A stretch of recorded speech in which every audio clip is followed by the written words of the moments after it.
ये कपड़े भी धो दो। क्या ऐसे क्या देख रहे हो, क्या सोच रहे हो तुम? मैं ये सोच रहा था कि मेरे पापा ने एक बार मुझसे बोला था कि बेटा अगर तुम्हें खुश रहना है तो कभी जिंदगी में तुम बिल्ली मत पालना। क्यों बिल्ली क्यों नहीं पालना? इसी क्यों को जानने के लिए मैंने एक बिल्ली पाली। फिर मैं उसे रोज दूध देता। फिर मेरे दोस्तों ने मुझसे कहा कि कब तक तुम इस बिल्ली के लिए खरीद खरीद कर रोजाना दूध देते रहोगे, तुम इसके लिए एक भैंस पाल लो। तो मैंने उनके कहने पर एक भैंस पाल ली। अब मैं रोज उस भैंस की देखभाल करता, उसे चारा देता। फिर वो भैंस मुझे दूध देती, मैं वो दूध बिल्ली को देता। फिर एक दिन मेरे दोस्तों ने मुझे एक राय दी कि कब तक तुम इस भैंस को चारा खिलाओगे, इससे बेहतर है कि तुम इसके लिए एक खेत खरीद लो। फिर मैंने उस भैंस के लिए एक खेत खरीदा।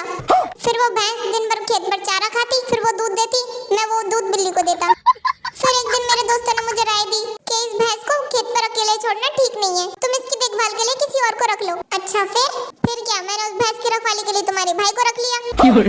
और क्योंकि जब मैं कुंवारा था और तुम्हारा भाई भी तुम्हारे लिए लड़का ढूंढ रहा था, तो उसने मुझसे कहा कि मेरी बहन को देख लीजिए, अगर आपको पसंद आए तो उसे शादी कर लेना। और इस तरह से मेरी तुमसे शादी हो गई।